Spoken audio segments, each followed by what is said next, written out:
I'm going to describe how a compressor works. A compressor is something that helps control the audio and keeps the loud bits quiet and helps level the audio. Now the way it works is quite simple. Here we're going to have volume and this is time here. Okay. Now you will be used to seeing your sound wave file looking like this. Okay. So you've got, quieter bits here and you've got, louder bits over here. So what happens, so how do you keep this so you can level things out and you can make it louder without it distorting? Because you obviously want this quiet bits to come up, but you need these loud bits to come down. Now you can use this compressor on individual files. You can also use it across your left and right outputs for your final rendering to control the sound by inserting it as a plugin in your program. Now the way that it works is, let me just do a line here. Okay, so I can move it around. Sorry. Okay, right, I got that. Now, within the compressor setting, you have something called the threshold. And the threshold, you can move up and down. And we will look at an actual compressor in a moment. So, depending on where you put your threshold, anything that goes above the threshold will be turned down. And the amount that it will be turned down is dependent on how you set it. And we'll go through the settings in just a minute. Okay, so let's put the threshold there. And that means all this audio here will remain the same, but these little bits of audio here will be turned down automatically and very quickly by the compressor. So all we've got to do is we do that, and we do that, and we do that. Okay, and what we'll find is that the audio will then become a lot quieter and it will become a lot even, so we don't have all these big lumps sticking up. Okay, there we go. That's what a compressor does. It's as simple as that. We're going to continue to look at this sound file that we were looking at before, and I want to talk about, we've now cleaned it up, we've got rid of some of the noise using RX elements. It's not finished, there's still more to do to this dialogue. So let's just quickly play it and look at the meter over here. Okay, look at the meter over here. Oh, cool, tag me. I'm always trying to get more followers. So we're not hitting that magic 23 here. And that's the level that we're trying to sort of hit as our kind of generic about that kind of level size. So how can we make this a bit louder without distorting it, with still keeping it under control? Let's actually use a real world compressor. Now as I keep saying, I'm using a program called Nuendo. You will be using a different compressor, a different environment, but the principles are the same. All compressors work in the same way. They've just got different interfaces. So what we're learning today is about principles. Every single program that you listen to has a compressor or a limiter going across the stereo outputs, just to keep it under control and keep it within certain volume levels. Now I'm using a program called Neutron, and pretty soon we're going to look at equalization, but we're going to start off with compression because I want this to be the right kind of volume. Now if I play this file. Oh, cool, tag me. I'm always trying to get more followers. Oh, cool, tag me. I'm always trying to get more followers. It's not doing anything at the moment. Now, as I explained in a little animation, which I did, very bad animation, sorry about that, we have the threshold here. The threshold is the level at which it starts to work. I'm going to just play it and I'm going to bring down the threshold so you can see how it actuates. Oh, cool, tag me. I'm always trying to get more followers. Oh, cool, tag me.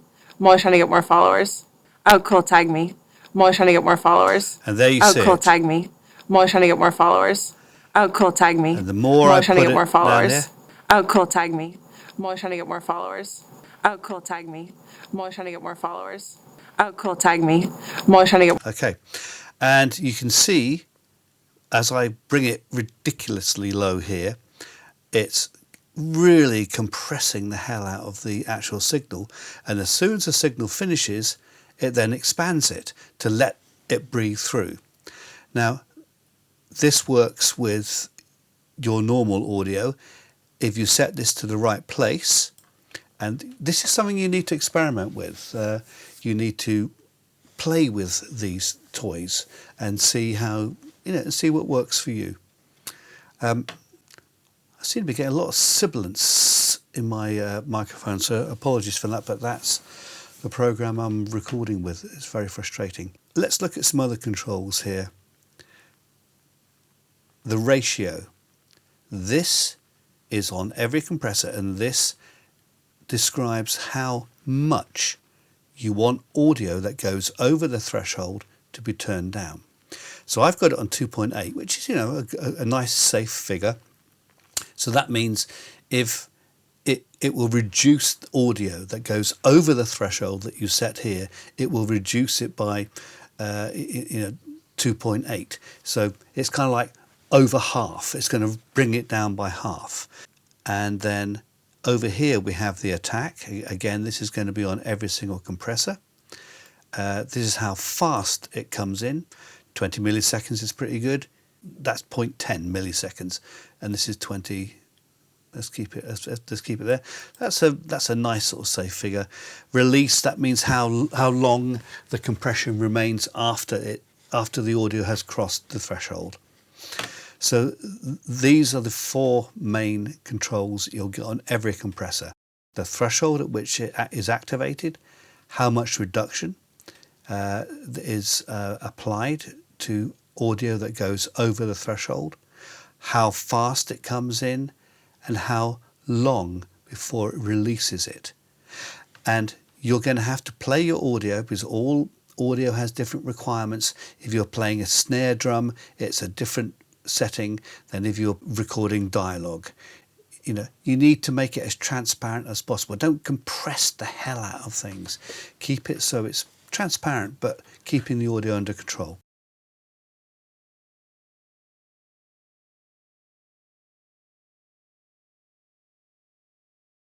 I'm going to leave this at 3:1.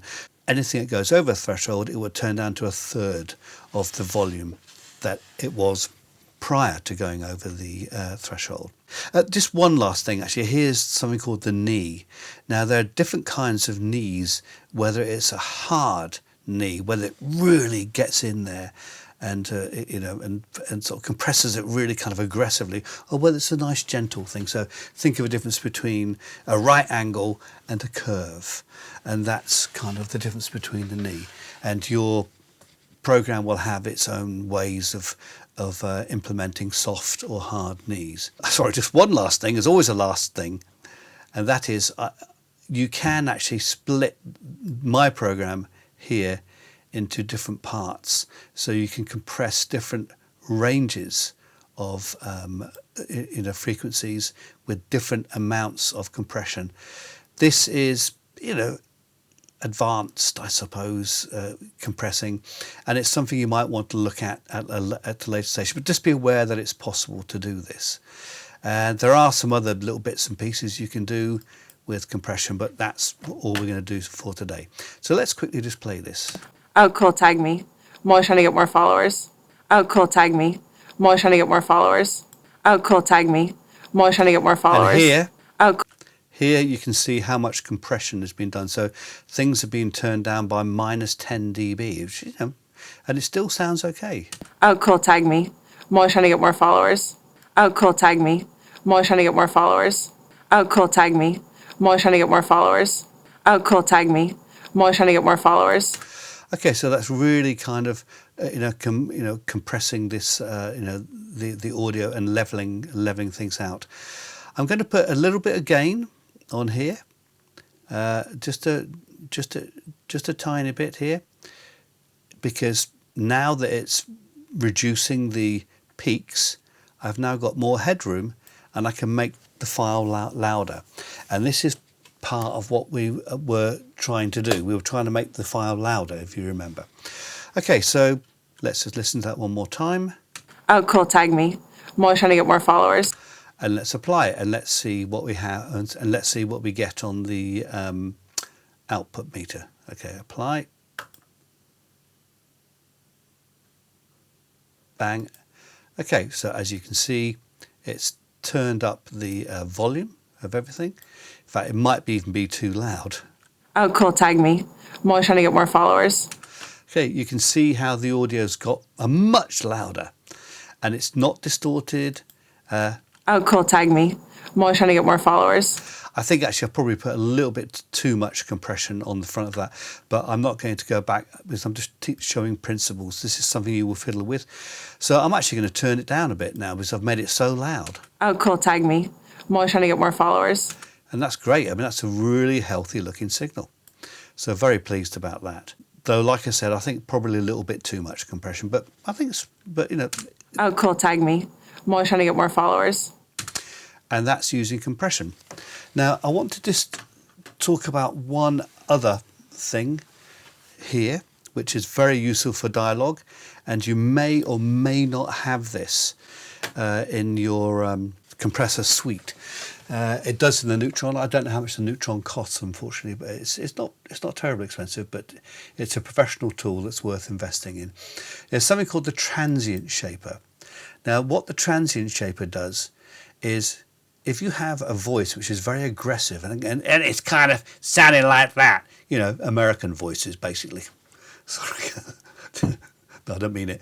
But if you get this or something with, you know, that's got a very kind of aggressive kind of sound, this transient shaper is designed specifically to take the edges off the beginnings of words. So I'll just quickly play this. Oh, cool. Tag me. I'm always trying to get more followers. Oh, cool. Now, at the moment, it's not doing anything, but you can see here that we have the audio here. So if I put the increases or decreases the attack of the transients, I don't know if you can, I'm pointing again with my finger, and of course you can't see that. So let's just try and put a bit of transient shaper on the front of the audio here. Oh, cool. Tag me. I'm always trying to get more followers. Oh, cool. Tag me. I'm always trying to get more followers. So if I raise it up, it's raising the amount of the attack. But if we want to reduce it, oh, cool. Tag me. Bring it down. I'm always trying to get more followers. Oh, cool. Tag me. I'm always trying to get more followers. Oh, cool. Tag me. I'm always trying to get more followers. Oh, cool. Tag me. I'm always trying to get more followers.